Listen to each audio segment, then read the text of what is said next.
Hi guys, welcome to Gypsy Tales. ඉතින් අපි අද ආවේ අමුතුම ලස්සන තැනකට. මේක ඇවිල්ලා අලුතෙන් ඕපන් කරේ දැන් අවුරුද්දක් දෙකක් වෙනවා ඕපන් කළා.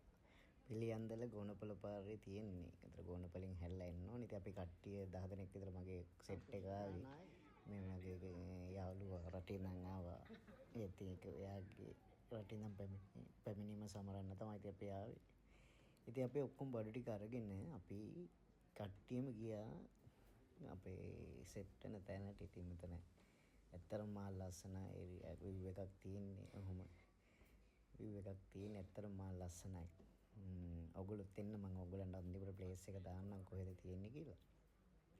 ඩේ අවුටින් පැකේජ් හැමදේම මෙතන තියෙනවා. ඉතින් මගේ යාළුවා ගිමා. ඉතින් ඔකට පෙන්නන්න මෙතන තියෙන ලස්සන මෙතන මාර ලස්සන විව් එකක් තියෙන්නේ. පූල් එකත් එක්ක තියෙන්නේ. ඇත්තටම මෙතන බේබි පූල් එක වෙනම තියෙන්නේ. මේන් පූල් එක වෙනම ඩීප් එක අඩි 4යි. ඇත්තටම කන්දක් උඩ තියෙන ලස්සන ප්ලේස් එක. කට්ටියටම ඇවිල්ලා එන්ජොයි කරන්න පුළුවන්. ෆැමිලි, ඔෆිස් හැම කට්ටියකටම ඇවිල්ලා එන්ජොයි කරන්න පුළුවන්. ඇත්තටම ලස්සන තැනක් මෙතන. ඉතින් මෙතන බලන්න අපේ ගල් ගුහාවක් මැද්දෙන් යන්න තියෙන්නේ අපේ මේ කාමරය වලට. මේක ඇත්තටම අපේ මැනේජර් ස්තුතිවන්ත වෙන්න ඕන අපිට මේක කළා දුන්නාට. මෙතන ඇත්තටම හොඳ සපෝට් එකක් අපිට දුන්නා හොටෙල් එකෙන්. අපිට මේ ගල් ගුහාව මැද්දෙන් වගේ තමයි ගල් ගුහාවක් වගේ තමයි මෙතන තියෙන්නේ යන්න තියෙන්නේ. ඇත්තටම ලස්සන තැනකට අපි යන්නේ.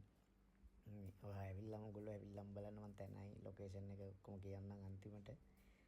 මොහොම ගිහිල්ලා අපි කෙලින්ම රූම් එකට යන්නේ. අපේ කල්මනාකාරතුමාට ඇත්තටම අපි ස්තුතිවන්ත වෙනවා අපිට මේ වගේ ඇරේන්ජ්මන්ට් එකක් ලබා දුන්නට. තිච්චන්දික අපේ උගා හැමෝම ඉන්නවා මෙතන.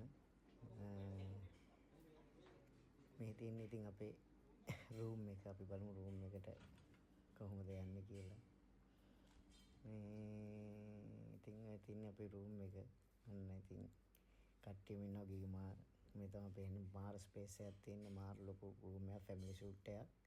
චිරතු ඉන්නවා. ඉතින් ඔන්න අපේ ගමයට අපි මල් කලබත් දීලා තමයි පිළිගත්තේ. නිව්සීලන්ත ඉලන් ඇවිල්ලා නිවාඩුවට ඇවිල්ලා මාසෙක වගේ ඉතින් යන්නේ. අන්න ඉතින් අපි එයාගේ ආසාව එයා ඉතින් මැකැනිකල් ඉන්ජිනියර් ෆෝඩ් එකේ. ඉතින් එයාට අපි කේක් එකක් කපලා අපි එයාගේ වෙල්කම් එක ලස්සනට ගත්තා.